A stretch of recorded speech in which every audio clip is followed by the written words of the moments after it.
नक्कीच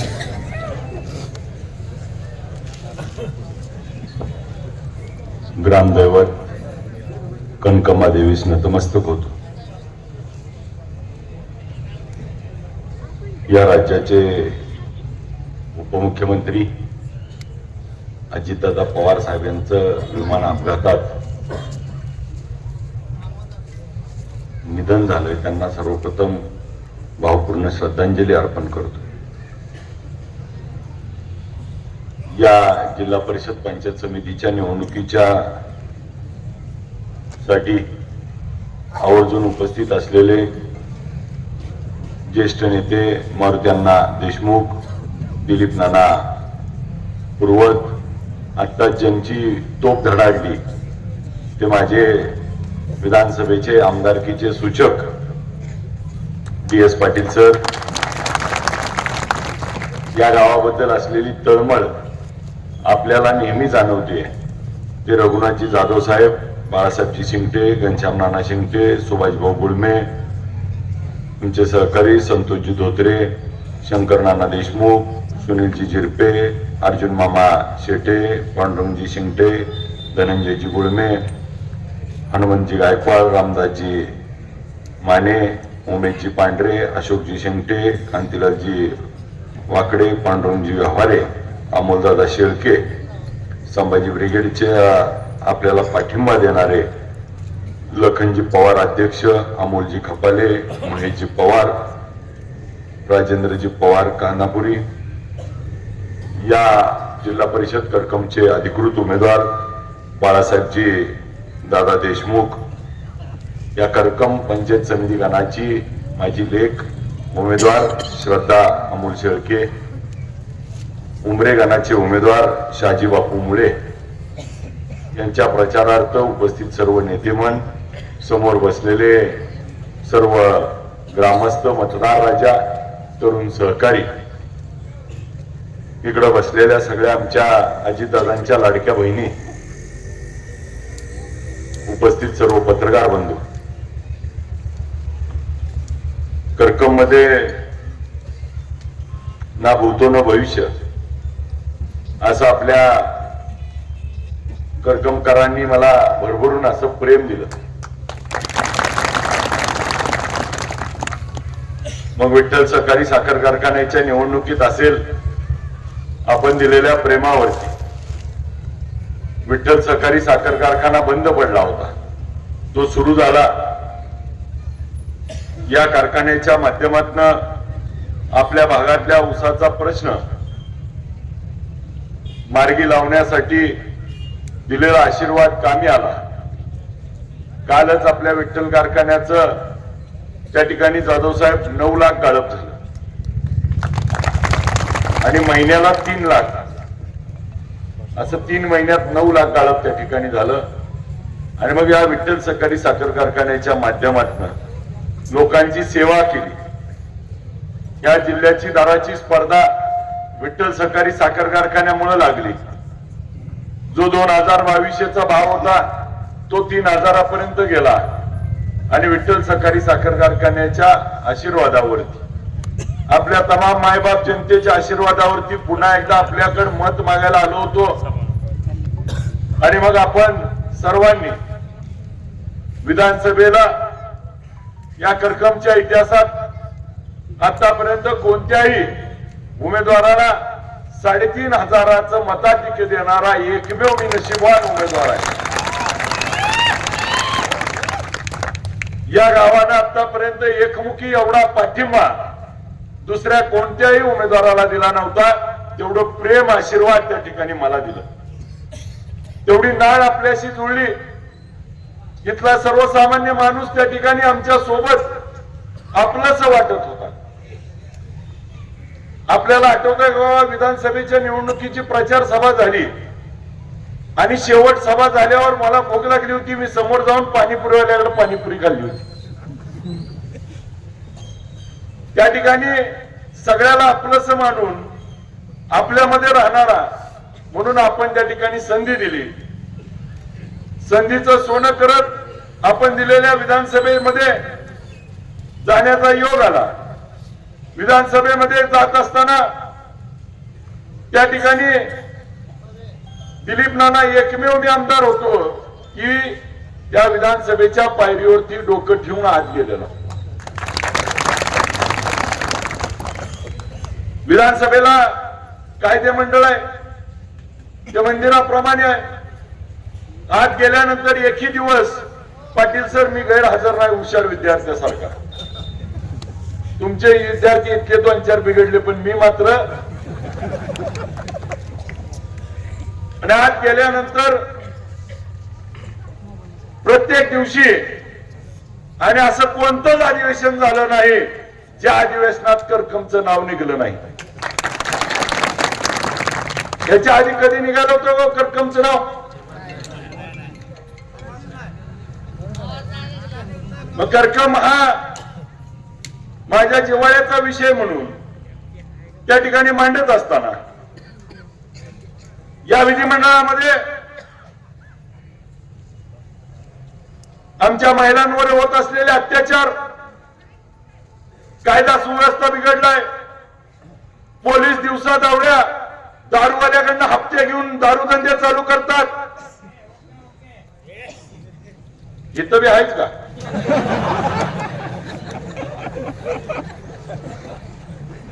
या मग पोलीस पाटलाचा प्रश्न असेल, वकील संरक्षण कायदा असेल, आमच्या शेतकऱ्याच्या द्राक्षाचा प्रश्न असेल, चायनावरनं बेदाना निर्यात आयात केलेला प्रश्न असेल, साखरेची MSP वाढवण्याचा विषय असेल, इथेनॉलचा दर वाढवण्याच्या बाबतीत भूमिका घेतली असेल, डाळिंब असेल, द्राक्ष असतील, केळी निर्यातीसाठी अनुदान असेल, केळीच्या बाबतीमध्ये त्या ठिकाणी आपल्या इथं संशोधन केंद्र व्हावं, आपल्या या भागाला ड्रायपोर्ट व्हावा, या अशा अनेक प्रश्नावरती त्या ठिकाणी विधिमंडळामध्ये आवाज उचलला. अनेक प्रश्न त्या ठिकाणी विधिमंडळामध्ये घेतले. या सर्व प्रश्नाच्या माध्यमातून आज अनेक विषय मार्गी लावत असताना या माध्यमातून आपल्या सगळ्याला आमदार म्हणून निवडून दिल्यानंतर या तालुक्याची कित्येक वर्ष झालं आमसभा बंद पडली होती. जाधव साहेब, या तालुक्याची आमसभा 13 तास त्या ठिकाणी चालली. आणि मग या मतदारसंघातले प्रश्न, या तालुक्यातले प्रश्न, सामान्य जनतेला काय पाहिजे हे त्या ठिकाणी आम्ही विचारत आणि त्या अधिकाऱ्यांना त्या ठिकाणी भूमिका घेतो. एक नेता म्हणला आमसभा घेण्यानं काय होतं, मग विश्वरत्न भारतरत्न बाबासाहेब आंबेडकरांनी दिलेल्या घटनेचा अधिकार जर डावलत असतील तर त्यांना हे बोलण्याचा अधिकार आहे का? या आमसभेचं एक वैशिष्ट्य सांगतो. माढ्याला आमसभा झाली. माढ्याच्या आमसभेमध्ये त्या ठिकाणी वेणेगावच्या एका ताईनं तहसीलदार पैसे मागते, तहसीलदारांनी 1.5 लाख रुपये मागितले, कुठल्या गाडीत मागितले, काय केलं ही ऑन कॅमेरा त्या ठिकाणी आमसभेपुढे मांडलं. आमसभेचा अध्यक्ष होतो. आमसभेमध्ये ठराव केला की तहसीलदार निलंबन झालं पाहिजे. तो ठराव आम्ही जिल्हाधिकाऱ्यांवर पाठवला. जिल्हाधिकाऱ्यांकडनं महसूल मंत्र्यांकडे गेला आणि माढ्याचा तहसीलदार निलंबित झाला. जर तुम्ही पैसे मागत असाल आणि जनतेला वेठीस धरत असाल तर मला लोकप्रतिनिधी म्हणून लोकांनी निवडून दिलंय, मी कुणाची गय करणार नाही. ही भूमिका त्या दिवशी माढा तालुक्यात, माढा मतदारसंघात स्पष्ट झाली. आणि मग आज देखील त्या ठिकाणी भूमिका घेत असताना अनेक विषय विधानसभेच्या माध्यमातून सोडवत असताना या तालुक्यामध्ये आणि माढा तालुक्यामध्ये बँकेच्या बाबतीमध्ये कर्ज पुरवठा दिला पाहिजे, नॅशनलाइज बँकेने कर्ज दिलं पाहिजे म्हणून BLCच्या मिटिंगा घेतल्या. दर 3 महिन्याला मिटिंग घेतोय. याच्या आधी कधी तुम्ही ऐकलं का आमदारांनी नॅशनल बँकेतनं कर्ज द्या म्हणून मिटिंग घेतलेली? परंतु दर 3 महिन्याला पंचायत समितीमध्ये मिटिंग घेतोय आणि बँकांना त्या ठिकाणी तुम्ही शेतकऱ्याला पीक कर्ज दिलं पाहिजे, अण्णासाहेब पाटील महामंडळातनं कर्ज दिलं पाहिजे, उमाजीराव नाईक महामंडळातनं कर्ज दिलं पाहिजे, ओबीसी महामंडळाचं कर्ज दिलं पाहिजे, सीएमएजीपी, पीएमएजीपी, महिलांना बचत गटाला पैसे दिले पाहिजे. त्या ठिकाणी लोकांना कर्ज पुरवठा व्हावा म्हणून त्याचा पाठपुरावा केला. मागच्या आचारसंहिता, आता आचारसंहिता लागायच्या आधी शेवटची बैठक झाली. याच्या आधी कधी आमदारांनी त्या बाबतीत केलं नव्हतं, परंतु मला त्या ठिकाणी करता आलं. 8,200 लोकांना नवीन 1 वर्षात कर्ज देता आलं. आणि मग ह्या मिटिंगला आम्ही सर्व अधिकाऱ्यांनी सांगितलं की साहेब आता आमच्याकडे कर्ज घ्यायलाच माणसे नाही, जेवढी होती तेवढ्याला कर्ज दिलं. त्यांना वाटलं आता गबसते. मी सांगितलं उद्याची आचारसंहिता संपल्यानंतर प्रत्येक शुक्रवारी गावात जावा आणि कॅम्प लावा आणि कर्ज घ्या म्हणून मागे लागा. आजपर्यंत आपल्याला बँकेच्या दारात जावं लागत होतं, आता आपल्याला बँक आपल्या दारात त्या ठिकाणी येईल. हा त्या ठिकाणी आमदार बदलल्यानंतर हा फरक आपल्यामध्ये झाला. मग आपल्यामध्ये अनेक गोष्टी बोलत असताना काही जण त्या ठिकाणी सांगतात की मागच्या काळातला एक प्रश्न आपल्याला आठवत असेल बघा, मी विधानसभेत देखील मांडला. मे 2023 ला आपल्या इथं अतिवृष्टी झाली. आपल्या भागातल्या द्राक्षाच्या बागाच्या गड गळून गेले, पानं गळून गेली. मे 2024 ला देखील गारा पडल्या, अतिवृष्टी झाली, आपल्याला नुकसान भरपाई मिळाली का? परंतु यंदा मात्र 4 थेंब पडलं, पण सगळ्यांना मिळालं नाही. मग पूर्वी मिळत होतं का? आज मात्र का मिळायला लागले? तर त्या ठिकाणी तहसीलदार असतील, सर्कल असेल, तलाठी असतील, जिल्हाधिकारी असतील, या सगळ्याचा पाठपुरावा करून सगळ्याचा पंचनामा झाला पाहिजे आणि सगळ्याला मदत मिळाली पाहिजे. मग तालुका कृषी अधिकारी असतील, त्यांचे कृषी सहाय्यक असतील, यांचा पाठपुरावा करून त्या ठिकाणी भूमिका पार पाडली. आज आपल्या सगळ्याला जी मदत, मग सरकार एका बाजूला पाठ थापटून घेतंय की आम्ही अतिवृष्टीला मदत केली, परंतु शेतकऱ्याचा कणा मोडला होता. हेक्टरी 50,000 रुपये मदत करणं अपेक्षित होतं, परंतु तेवढी मदत त्या ठिकाणी केली नाही. पण जी मदत आली ती शेवटच्या माणसापर्यंत पोहोचवण्याचं काम आम्ही या माध्यमातून केलं. आणि मग अनेक विषय त्या ठिकाणी घेत असताना आपल्या सर्वांच्या जिव्हाळ्याचे प्रश्न, ज्या पद्धतीनं या गावाला व्यवसाय आणि या भागामध्ये आपल्या सर्वांना माहिती की छत्रपती संभाजी महाराजांची इथं भेट झाली होती. ऐतिहासिक गाव म्हणून ओळखलं जातं. त्या गावामध्ये छत्रपती शिवाजी महाराजांचा अश्वारूढ पुतळा व्हावा ही आमच्या सर्वांची इच्छा. मग 1 वर्षापासून त्याच्यासाठी विधानसभेत देखील मुद्दा मांडला. मुख्यमंत्री आणि नगरविकास मंत्री यांना देखील पत्र देऊन त्याबाबत जागा उपलब्ध होऊन आपल्यामध्ये त्या ठिकाणी आपल्याला छत्रपती शिवाजी महाराजांचा अश्वारूढ पुतळा व्हावा यासाठी आम्ही प्रयत्न करतोय. मग अपर तहसीलच्या बाबतीत आता बाळदादांनी सांगितलं, अपर तहसीलचा प्रस्ताव तयार केला. प्रस्ताव त्या ठिकाणी वरती गेला, परत 3 क्वेऱ्या निघाल्या. त्या क्वेऱ्या परत दुरुस्त केल्या, जाधव साहेबांना सगळी कल्पना दिली आणि त्या क्वेऱ्या पूर्ण करून आता आपल्याला परिपूर्ण प्रस्ताव हा पुण्यातनं त्या ठिकाणी मुंबईला मंत्रालयात गेला. परंतु नगरपालिका, महानगरपालिका आणि आता जिल्हा परिषदची आचारसंहिता लागली म्हणून तो त्या ठिकाणी राहिलाय. आता ही आचारसंहिता संपल्यानंतर त्या ठिकाणी आपल्याला अप्पर तहसील हे त्या ठिकाणी करकमला होईल एवढा विश्वास आपल्याला देतो. अप्पर तहसील वाण्याची कारण आहेत. अप्पर तहसील म्हणजे पंढरपूरच्या तहसीलदारांवर मंदिराचा त्या ठिकाणी येणाऱ्या भाविक मंत्र्यांचा त्या ठिकाणी लोड आहे. आणि मग आमच्या या भागातली सर्व कामं उत्तर भागातली त्या ठिकाणी पेंडिंग राहतात. म्हणून जर आपलं अप्पर तहसील झालं तर आपल्या रस्ता केस असतील, आपले दाखले असतील, जातीचा दाखला असेल, आपली व्हॅलिडिटी, जे जे काम आपल्याला तहसील ऑफिस मधून करायचंय ती सगळी कामं आपल्याला इथं होतील आणि आपल्याला कुठेही पंढरपूरला त्या कामासाठी जावं लागणार नाही. वारीसाठी देवाच्या दर्शनालाच त्या ठिकाणी जाता येईल आणि मग आपली कामं इथं होत असताना मग सब रजिस्टर ऑफिसचा प्रस्ताव त्या ठिकाणी आपण सबमिट केला. मग सब रजिस्टर ऑफिस इथं झालं पाहिजे. मग आमच्याकडनं एक चूक झाली, आम्ही पत्र दिलं जाधव साहेब आणि माझी चूक झालेली मी जाहीर माफ त्या ठिकाणी मान्य देखील करतो. आम्ही मागणी काय केली की आम्हाला सब रजिस्टर ऑफिस मिळावं करकमसाठी सेपरेट, आणि मग प्रस्ताव केला. प्रस्तावानंतर कळालं की आपल्या इथं 4000 खरेद्या होत्या आणि 8000 खरेद्या झाल्या पाहिजे. मग तो अडचणीत आहे प्रस्ताव म्हणल्यानंतर मग परत मला एका अधिकाऱ्यांनी सुचवलं की आपण असा प्रस्ताव करण्याऐवजी पंढरपुरात 2 सब रजिस्टर ऑफिस आहेत, त्यातलं एक सब रजिस्टर ऑफिस शिफ्ट करायचं.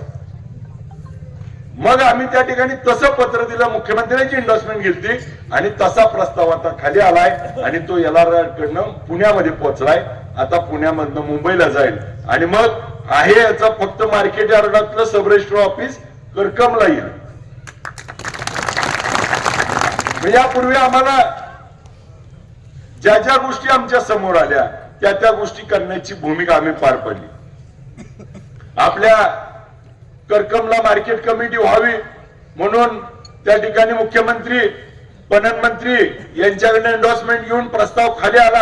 आता मात्र अडचण इथं झाली की इथल्या मार्केट कमिटीनं पंढरपूरच्या त्याला NOC द्यावं लागतं. आता ती देतील का? परंतु आता आपण घड्याळात आलोय, आता मनानच. आणि मग पुढच्या काळामध्ये आपल्या मार्केट कमिटीचं स्वप्न आणि या सर्व करकमवासियाची बाजारपेठ पुन्हा एकदा खुलली पाहिजे ही भूमिका आम्ही त्या ठिकाणी घेऊ. आपल्या भागातला द्राक्ष असतील, बेदाणा असेल, डाळिंब असेल, केळी असेल, आपल्या भागातली तरकारी असेल, ही त्या ठिकाणी करकम मध्येच त्या ठिकाणी मग फुलाचं मार्केट असेल, हे सगळ्या गोष्टी इथं होतील आणि आपल्या शेतकऱ्याला आणि इथल्या व्यापाऱ्याला त्याचं दळणवळण आणि उद्योग व्यवसायाला त्या ठिकाणी चालना मिळेल. ही भूमिका घेऊन मार्केट कमिटीचा प्रस्ताव त्या ठिकाणी आम्ही अंतिम टप्प्यात घेतोय. याचबरोबर नगरपंचायतचा साहेब आपण मगाशी पण उल्लेख केला. नगरपंचायतच्या प्रस्तावाच्या संदर्भात आपल्याला सांगतो, 1 वर्ष झालं तो नगरपंचायतचा प्रस्ताव आला होता. मला 4-5 गोष्टी फक्त त्या ठिकाणी द्यायच्या त्यांनी बाकी ठेवल्या. मग एक नकाशा होता, किरकोळ दाखले होते, ती द्यायला मला 6 महिने लावले.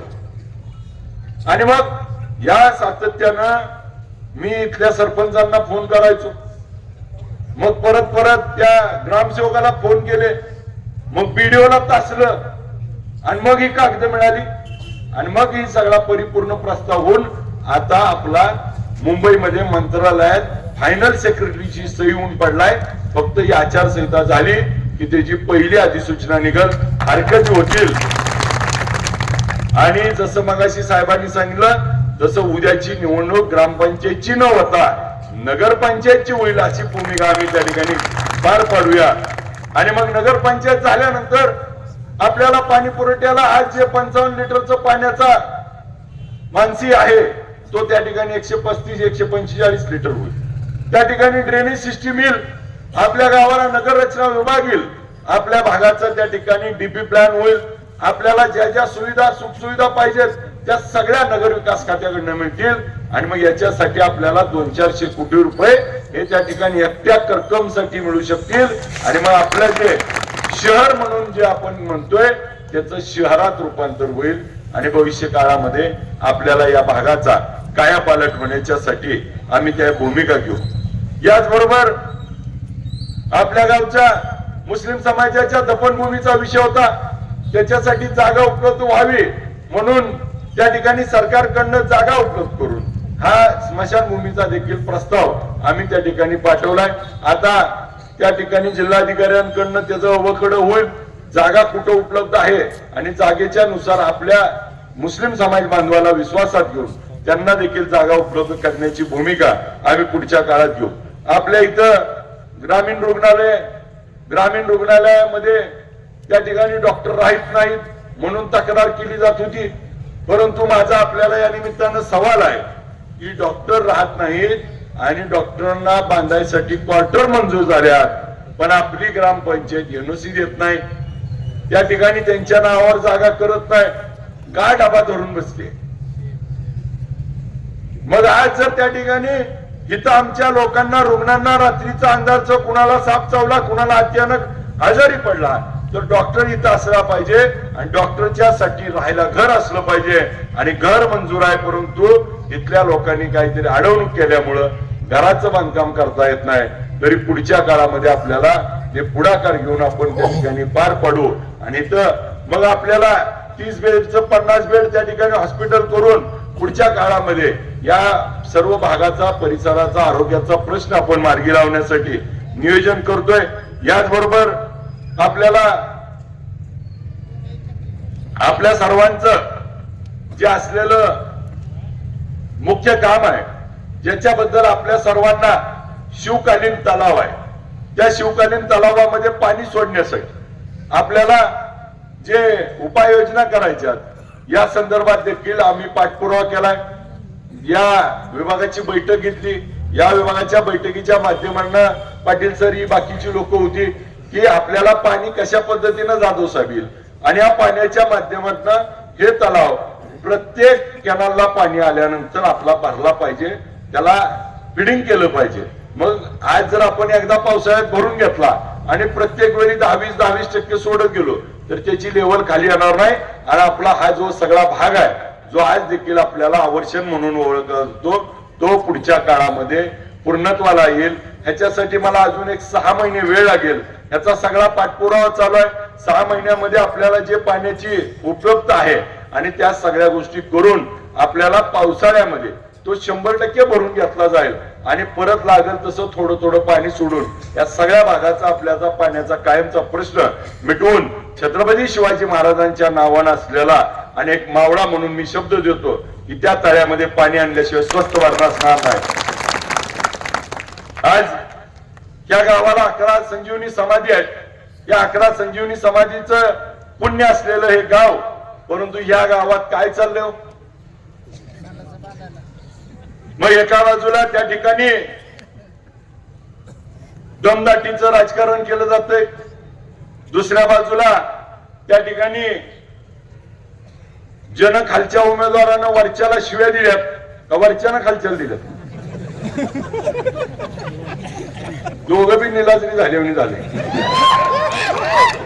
एकमेकाच्या शिव्या खाती ती आणि पुन्हा हातात हात धरून उभारती ती। आणि मग एका बाजूला त्या ठिकाणी आपणच पुण्याला जाऊन आंदोलन केलं, पुण्याला अंगावर तेल टाकून घेतलं, वरचं लय वाईट आहे, वरचं चोर आहे, वरचं भ्रष्टाचारी आहे, किती वाईट आहे, किती समजून सांगितलं पुण्यात जाऊन आख्या तालुक्याला कळालं। बरं मला हळूच सगळी कागद पाठवून दिली विधानसभेत बोला म्हणून, मला बी दिली। बरं म्हणलं आता ह्या दोघांचं काय आहे माहिती घेतली तर ही गडी तळ्यात बी खातय। मगाशी कोणीतरी सांगितलं घरकुलात खातय, समाज मंदिराच्या ह्याच्यात खातय, घरकुलाला काहीतरी 15,000चा रेट आहे, विहिरीला 70,000चा रेट आहे, संडासात किती आहे कुणाला माहिती? अरे पण गेले अनेक वर्ष तुम्ही सत्ता भोगत असता, जर तुम्ही भ्रष्टाचाराच्या बाबतीमध्ये तुम्हाला स्पष्टीकरण देता येत नसेल तर मत मागताना आज या पट्ट्याला 1.25 वर्ष झालं एका माणसानं सांगावं 1 रुपया कुणाकडनं अधिकाऱ्याकडनं कुणाकडनं घेतलाय म्हणून। आज 1 रुपया मग 1 रुपया त्या ठिकाणी मी कुठलं कॉन्ट्रॅक्ट घेत नाही, माझ्या घरात कोण नाही, निवडणूक आहे। आपल्या या माध्यमातून MIDCचा प्रस्ताव त्या ठिकाणी शेजारी असलेला मेंढापूर खरातवाडी इथं गावकोट जमीन आहे, ह्याचा अंतिम टप्प्यात प्रस्ताव आलाय। मोजणी आणि आरोळ त्या ठिकाणी प्रस्ताव घेऊन आपला आता येणाऱ्या 6 महिन्यामध्ये जॉईंट अँड मेजरमेंट मोजणी होईल आणि ते अंतिम प्रस्ताव अधिसूचना निघल म्हणून याचा पाठपुरावा त्या ठिकाणी करतोय। वन विभागाची NOC वन विभागाकडनं पाठपुरावा ह्याच्यावरती 7-8 वेळा बैठका घेतल्या आणि मग हे करत असताना या भागाच्या सगळ्या तरुणांना रोजगार निर्मिती व्हावी म्हणून हा प्रश्न आम्ही घेतोय। आज आपल्या सगळ्याला माहिती आहे की मला सांगतात विधानसभेमध्ये प्रश्न विचारला म्हणून काय होतं की रणजित शिंदेनी तर परवा कहर केला। त्यांनी काय सांगितलं की कोण नसताना आज जाऊन व्हिडिओ काढतील। मग इतकं बालिश आहे म्हणून तर ह्याला पाडलंय लोकांना. आता पालकमंत्री काय म्हणले, माड्याचा पालकमंत्री रणजित शिंदे. मला लक्षात आलं की बारकी पोरं गोट्या खेळते ती बघा, हारल्यावर कसं असतं उलुलुलू तू जिंकला, तसं ते त्याला म्हणतंय उलुलू तूच पालकमंत्री.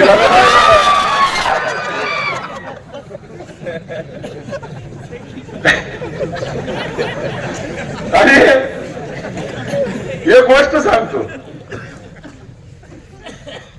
एक घोड्याचा बाजार भरलेला असतो आणि मग त्या घोड्याच्या बाजारात एक जणाला घोड्याची माहितीच नसती आणि एक घोडं दुसऱ्याच्या दारात सोडून आणतंय आणि बाजारात विकायला. आणि मग घोडं घेऊन बसतंय आणि मग लोक येतील, घोडं तर चांगलं असतंय जसं पालकमंत्र्यासारखं. आणि मग तिथे येऊन बसते ती, विचारते ती लोक की घोडं केवढ्याला दिलं, आता ह्याला अक्कलच नाही केवढ्याचा. मग म्हणतंय तुम्हीच बोला की. मग म्हणतंय 2 लाख, कोण म्हणतंय 3 लाख, कोण म्हणतंय 5 लाख, कोण 25 लाख. ह्याच्या ध्यानात येतोय घोडं चांगला आहे. मग या रणजित शिंदे सारखं एक येतंय आणि म्हणतोय घोडं चांगलं आहे का, मला जरा फिरून बघू दे. मग घोड्यावर बसतंय आणि जी जातंय माघारी येत नाही. ही म्हणतंय केवढ्या ऐकलं, जसं आलं तसं दिलं. कारण पालकमंत्री ही संविधानिक पद आहे आणि तुम्ही कुणाला वाटायला लागलाय. एखाद्याला कळत नाही अशाला ठीक आहे की. आता सगळी मीडिया, सोशल मीडिया, तरुण कोडाय, आता सगळी माणसं हुशार झाली ती. आणि ठीक आहे, आम्हाला येड्यात करते का त्या रणजित शिंदेला उलुलू करते काय माहिती. आता त्याचं नावच उलुलू पडून येईल. आणि काय अवघड झाले. विधानसभेमध्ये एखादा प्रश्न घेतला तर त्या प्रश्नाच्या बाबतीमध्ये आपल्याला 2 उदाहरणं देऊन सांगतो. विधानसभेमध्ये एखादा प्रश्न घेतल्यावर विधानसभेमध्ये लक्षवेधी लावली होती दूध भेसळची. आणि दूध भेसळच्या लक्षवेधीमध्ये जाधव नावाचा डॉक्टर त्या ठिकाणी दूध भेसळ करत होता आणि त्याच्यावर रेट टाकली गेली. रेट टाकल्यावर त्याच्याकडे मेलामाइन सारखं घातक केमिकल सापडलं. त्या घातक केमिकलला त्या ठिकाणी कॅन्सर सारखे आजार होतात आणि मग त्याच्यावरती कारवाई झाली. आणि मग त्याच्याकडे सापडलेलं किती होतं, 1.5 कोटी लिटर दूध तयार होईल इतकं केमिकल होतं. मग त्याला विचारलं पोलिसांनी की एवढं कशासाठी गोळा केलं, तर ती म्हणते रमजान येणार होता. म्हणजे यांना जात नाही पाहत नाही, लोकांचे जीव त्या ठिकाणी घ्यायला बसलेले लोक आहेत. विधानसभेमध्ये ह्याच्यावर त्या ठिकाणी आम्ही लक्षवेधी केली. पोलिसांनी त्याला तात्काळ पकडलं पाहिजे, त्याच्यावर मकोका लागला पाहिजे, एमपीडी लागला पाहिजे ही मागणी केली. आणि राज्यामधली दूध भेसळ थांबली पाहिजे. याच्यावरती नरवरी जिरवल साहेबांनी प्रश्नाला उत्तर देत होते. मी प्रश्नाला प्रतिप्रश्न करत होतो, ऐकत नव्हतो. आज दादा आपल्यात नाहीत. दादा उठून बोलले की माझ्या दालनात बैठक लावतो आणि त्याच्यावर कारवाई करायची माझी जबाबदारी आहे. मग खाली बसलो, त्याच्यावर कारवाई झाली. त्याला राजस्थान मधनं उचलला, राजस्थान मध्ये उचलून त्याला एमपीडी देखील लागला. आणि मग त्या राज्यामध्ये, आपल्या राज्यामध्ये त्या ठिकाणी दूध भेसळवर कारवाई झाली पाहिजे. 1068 त्या ठिकाणी रेड पडल्या आणि 1068 रेड पडल्या. त्याचा परिणाम काय झाला, आपल्या फक्त सोलापूर जिल्ह्यात दिवसाला 1.25 लाख लिटर दूध कमी झालं. गायातल्या गाव काय झालं, एका दिवसातच काय करत होती. आज आमच्या माऊली इथं बसल्यात, आपण लेकराला दूध किती देतो, 1/2 लिटर. म्हणजे 2-2.5 लाख लोकांचं जीव ही घेत होती. एक प्रश्न विचारला त्याच्यावर आळा बसला. दुसरा भाग काय झाला, तर त्या ठिकाणी दुधाचा भाव 26-27 रुपये होता, तो आज किती रुपये झालाय, 37-38 रुपये. लिटरला 10 रुपये वाढले. मग रस्त्यावर दूध टाकावं लागलं का, आंदोलन करावं लागलं का, 10 रुपये कसे काय वाढले. दूध भेसळ रोखली म्हणून त्या ठिकाणी 10 रुपये दुधाला वाढले. आणि मग एक विधानसभेतला प्रश्न त्या ठिकाणी किती दूरगामी परिणाम करू शकतो. आणि मग त्या ठिकाणी अजून एक दुसरा प्रश्न बघा, अधिवेशनामध्ये, पहिल्या 2 अधिवेशनामध्ये मी भूमिका मांडली होती की जो शक्तीपीठ त्या ठिकाणी तिकडून चाललाय तो शक्तीपीठ इकडून घ्यावा छत्रपती शिवाजी महाराजांचं कुलदैवत आई तुळजाभवानी आणि शिखर शिंगणापूर जोडलं जावं, मुख्यमंत्र्यांचं कुलदैवत देखील जोडलं जावं, ही भूमिका आपण त्या ठिकाणी मांडली. मुख्यमंत्र्यांबरोबर बैठक झाली. बैठकीमध्ये त्या ठिकाणी या सगळ्या गोष्टी समजून सांगितल्या की इकडून माळरानावरून जाईल, आमच्या इथं कर्कम मेंढापूरला एमआयडीसी होणार आहे, मोडलीमची एमआयडीसी झाली आहे, आम्हाला माड्याच्या पलीकडे एक एमआयडीसी करायची आहे, त्या ठिकाणी ज्योतिबा, बाळूमामाचा आदमापूर, पन्हाळगड हे सगळं जोडलं जातंय आणि छत्रपती शिवाजी महाराजांची कुलदैवत, मुख्यमंत्र्यांचं कुलदैवत हे सगळं इकडून जोडलं जातंय. आणि या भागात जाण्यापेक्षा ह्या माळरानावरून गेला तर या भागाचं नंदनवन होईल. ही मुख्यमंत्र्यांना भूमिका पटली आणि मग मुख्यमंत्र्यांनी त्या ठिकाणी विधानसभेमध्ये घोषणा केली आणि त्याच्यावर कोणतरी म्हणलं, मी परवा ऐकलं की आम्ही दोघं गाडीत बोलत होतो यांनी बाहेर येऊन सांगितलं. माझी आपल्याला विनंती आहे, माझ्यापेक्षा आपलं मुख्यमंत्री महोदय जास्त ऐकतात. आपण जर मुख्यमंत्री महोदयाला सांगितलं असतं की विधानसभेमध्ये तुम्ही भाषण करताना शक्तीपीठ इकडून इकडं आला, पालकमंत्री महोदयाबरोबर अभिजितचं नाव घेऊ नका, जिल्हा परिषदला आपलं पडतील असं सांगितलं असतं तर. परंतु मुख्यमंत्री महोदयांनी नाव घेऊन सांगितलं की त्या ठिकाणी ही सूचना आम्ही मांडली आणि मग 300 किलोमीटरचा रस्ता त्या ठिकाणी बदल. या रस्त्याच्या बाबतीत मी अनेक ठिकाणी बोललो. पंढरपूरला दगडी पूल आहे, दगडी पुलाच्या शेजारी झालेला पूल जो सोलापूरला जातो, आपण कित्येक वेळा गेला असाल, त्या सोलापूरला जाणाऱ्या त्या दगडी पुलाच्या वरच्या पुलाला त्या ठिकाणी एक वळण आहे. उजव्या बाजूला 65 एकर सरकारची जमीन, डाव्या बाजूला सरकारची जमीन. तो जर सरळ काढला असता तर काय कोणाचं अडचण झाली असती का? परंतु त्यावेळेस आपल्याच आमदाराचं कार्यक्षेत्र म्हणजे माझंच कार्यक्षेत्र आता तिथपर्यंत येत आहे आणि मग त्या नदीच्या अलीकडचा जर वळण काढलं असतं तर त्या वळणामध्ये 58 अपघात झाले, 58 लोकांचे जीव गेले. एक रस्त्याला एक वळणाने 58 लोकांचे जीव गेले. 300 किलोमीटरचा रस्ता चुकला असता तर पुढची पिढी बर्बाद झाली असती. म्हणून हा रस्ता या ठिकाणी आला. आज नुसता रस्ता येत नाही, या रस्त्याला 8 पदरी रस्ता होतोय. तो माड्यावरनं मोडलीवरनं आपल्या करकम मधनं जाणार आहे. मग करकमच्या पुढं हव्यावरनं जांभूळ आणि आपल्या मतदारसंघातनं 90 किलोमीटर रस्ता जातोय. 90 किलोमीटर रस्त्याला एका किलोमीटरला खर्च आहे 100 कोटी रुपये. 90 गुणिले 100 कोटी किती झाले? 9,000 कोटी रुपयाचा रस्ता आपल्या मतदारसंघातनं जाणार आहे आणि मला म्हणते ती निधी किती आणणार. आता ही म्हणते ती ह्याच्याशी ह्याचा काय संबंध आहे ही मुख्यमंत्री महोदयांनी सांगावं लागेल का नाही? उद्या कदाचित तुमच्याकडे सभा आहे. आता परत त्यांनी सांगण्यापेक्षा मुख्यमंत्र्यांनी जीवन सांगावं लागेल का नाही? याच्याशी काही संबंध नाही. आता मुख्यमंत्री महोदय तर अधिवेशनात जाहीर बोलून बसलेत. माझी आपल्याला या निमित्तानं विनंती आहे की हा रस्ता अभिजित पाटलाच्या घरचा नाही, पालकमंत्री महोदयाच्या घरचा नाही, ही सरकारचा रस्ता आहे आणि तो माझ्या मतदारसंघातनं जातोय ह्याचा मला अभिमान आहे. आणि मग या माध्यमातून आम्ही त्या ठिकाणी त्या बरोबरीने काय सुचवलं, या रस्त्याला जर कदाचित अपघात झाला तर 200 बेडचं ट्रॉमा केअर सेंटर हे करकम मध्ये त्या ठिकाणी मंजूर होईल.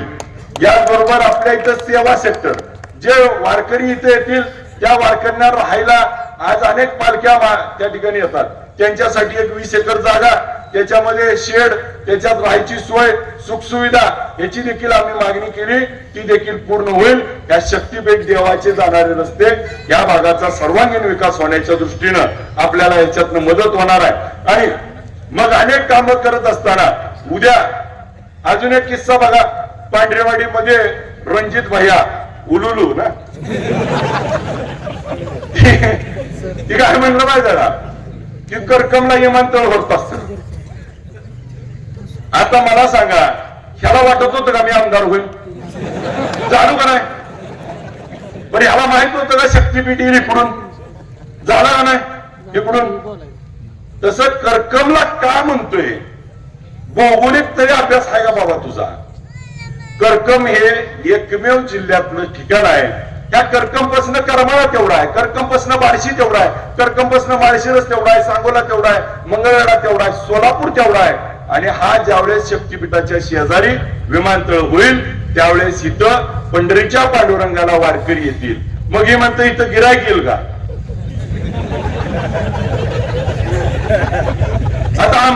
मुंबईवरनं वारकरी हेलिकॉप्टर घेऊन आमच्या इथं देवदर्शनाला येते.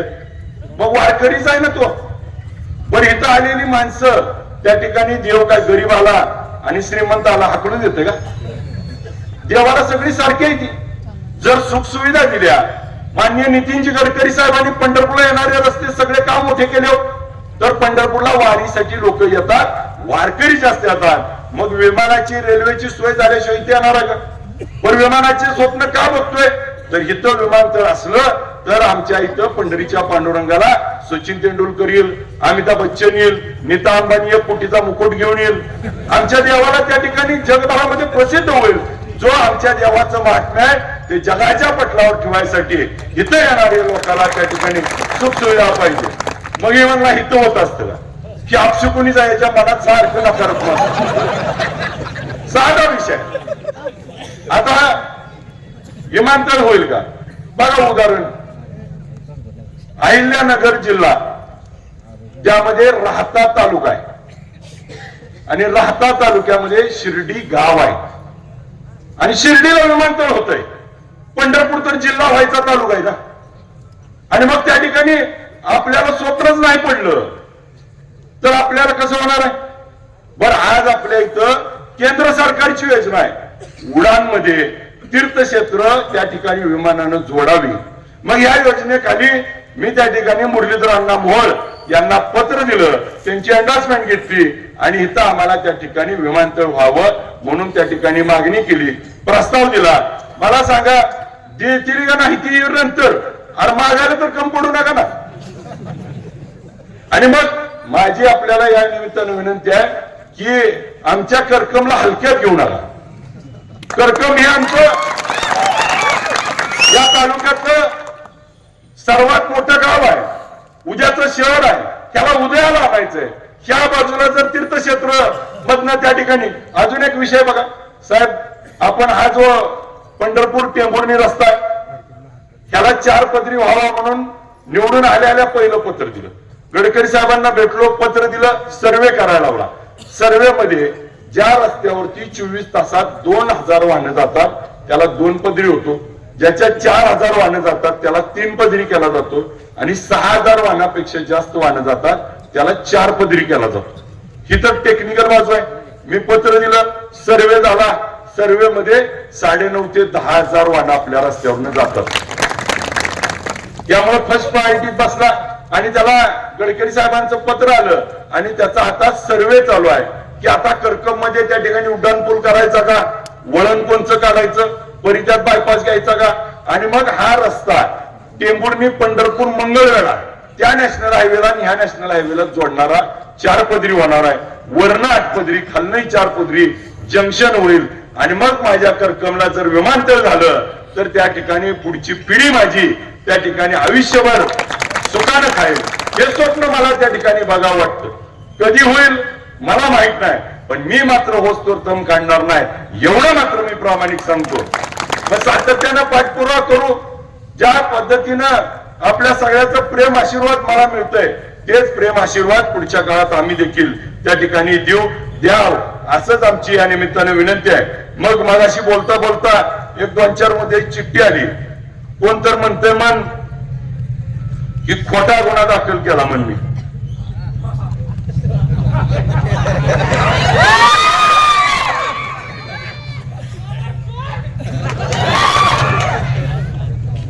आता ते अधिकृत झाले.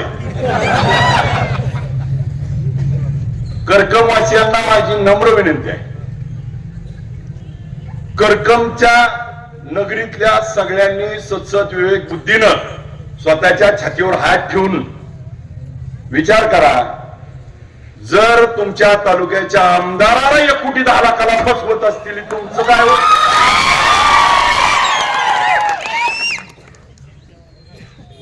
तालुक्याच्या आमदाराला 1 कोटी 10 लाखाला ऑनलाईन फसवती ती.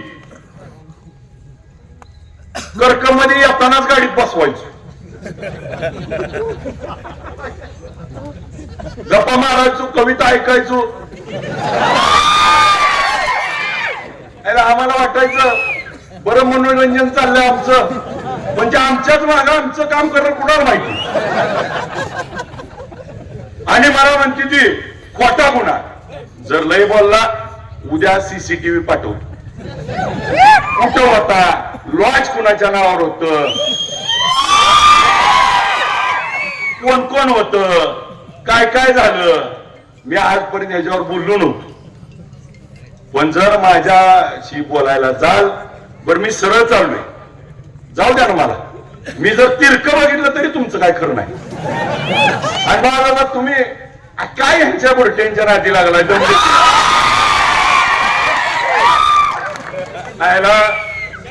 आमदार आहे मी, आणि उकून हवा यांना कुणाला उठून आहे. आणि मी आपल्या निमित्तानं समोर पोलीस स्टेशन ऐकतोय, याद राखा जर करकमच्या एकाला जर धक्का लागला 23 तारखेला अधिवेशन आहे. एकेकाचा वस्त्रहरण अधिवेशनात करीन. करकम मधली दहशत जर त्या ठिकाणी मुक्त नाही झाली, उद्याच्या प्रचारात कोण कुणाला डोळा मारतय, कोण कुणाच्या खांद्यावर हात टाकतय, दम देतय जर बघितलं तर कुणाची खैर करणार नाही, एवढाच लक्षात ठेवा. अरे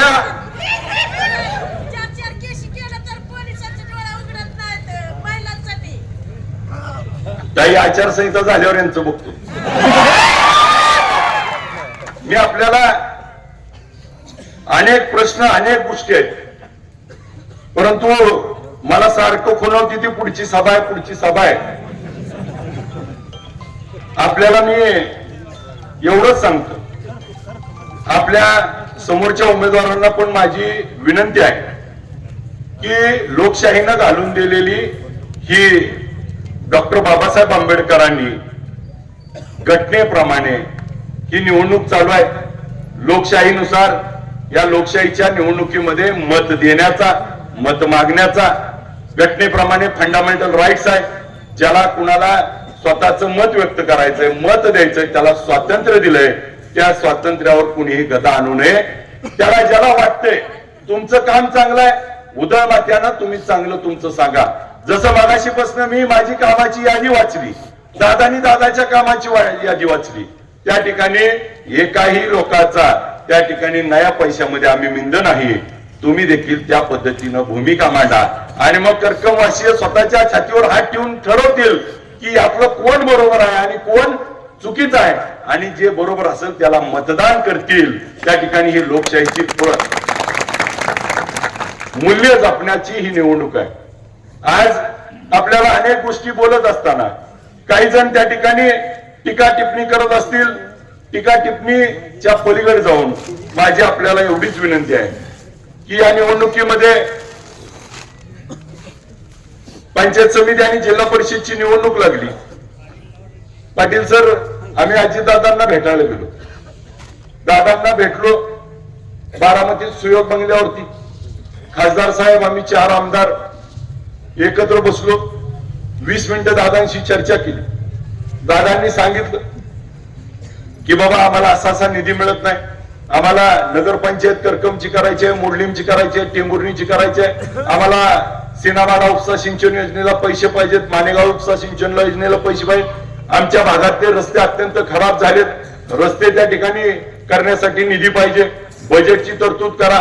अनेक विषयावरती त्या ठिकाणी दादांशी चर्चा झाली आणि मग दादांनी त्या ठिकाणी आम्हाला आश्वासन दिलं की त्या ठिकाणी तुमच्या पाठीशी आम्ही खंबीरपणे उभा राहू, पुढच्या काळात काही काळजी करू नका. आम्ही देखील मोठ्या मनानं त्या ठिकाणी सगळ्यांनी सांगितलं. मी पहिल्यांदा प्राथमिक सांगितलं, दादा सगळे उमेदवार आम्ही घड्याळावर उभा करतो, तुतारीवर उभा करतो आणि सगळे निवडून आणून तुम्हाला भेटायला घेऊन येतो. परंतु आज आपल्या दादाच त्या ठिकाणी राहिले नाही आणि मग हे निवडणुकीमध्ये त्यांना घेऊन यायची आणि निवडून आलेले उमेदवार घेऊन जायचे. आपण बघितलं असेल, विमान अपघात झाला. या विमान अपघातामध्ये 5 जण होते. दादांना कसं ओळखलं होतं तिथं? म्हणजे दादाचं आणि घड्याळाचं नातं किती घट्ट आहे. आज या निवडणुकीमध्ये बाळासाहेब दादा देशमुख, श्रद्धाताई आणि आमच्या शाजी बापूला चिन्ह देखील आपलं काय. म्हणून आपल्याला नम्र विनंती करतो ह्या दादांच्या फोटोकडे बघून आपण सगळेजण उद्या घड्याळाला मतदान करावं आणि दादांना आदरांजली व्हावी एवढी नम्र विनंती करण्यासाठी मी आपल्याला या राज्यामध्ये या नेत्यानं एक स्वतःची ओळख निर्माण, वेळ पाळणारा, स्पष्ट वक्ता, दिलदार मनाचा, लाडक्या बहिणीचा भाऊ, मग साखर कारखानदार असेल, सूत मिळ असेल, दूध असेल, मोठ्या इंडस्ट्री असतील, शहर असतील, राज्याच्या कानाकोपऱ्यात तांब्या ते बांधापर्यंत त्या ठिकाणी अभ्यास असणारा आणि कामाचा माणूस म्हणून दादाची ओळख आहे. आणि ह्या निवडणुकीमध्ये आज दादा आपल्यात नाहीत आणि ह्या निवडणुकीमध्ये घड्याळ या चिन्हापुढील बटन दाबून आपण उद्याच्या निवडणुकीमध्ये दादांना श्रद्धांजली अर्पण करून या राज्यामध्ये दादांवर प्रेम करणारी किती लोक आहेत हे महाराष्ट्राला दाखवून द्यायचंय.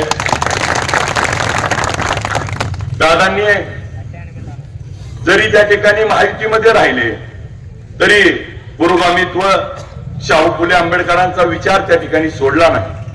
आमच्या मुस्लिम बांधवांना जेवढं दादांनी त्या ठिकाणी प्रतिनिधित्व दिलं ते दुसऱ्या कोणत्याही त्या ठिकाणी पार्टीने दिलं नाही. आणि मग सर्वांना आपलासा वाटणारा आज आपले दादा आपल्यात नाहीत, तर या निवडणुकीमध्ये आपलं मतदान रूपी आशीर्वाद दादांच्या पाठीशी उभा करून दादांना श्रद्धांजली म्हणून आपण त्या ठिकाणी घड्याळाच्या पुढचं बटन दाबून निवडून द्यावं. मी आपल्याला एवढीच खात्री देतो, जेवढी मी कामं सांगितली ती सगळी कामं येणाऱ्या 5 वर्षात केल्याशिवाय स्वस्त वाचणार नाही. आपलं प्रेम जे विधानसभेला आपण 3,500 मताचं लीड होतं ते लीड कसं आपल्याला मिळेल एवढी आपण सगळ्यांनी काळजी घ्यावी आणि दादांना श्रद्धांजली म्हणून घड्याळापुढचं बटन दाबावं. मी आपली रजा घेतो. जय हिंद, जय महाराष्ट्र.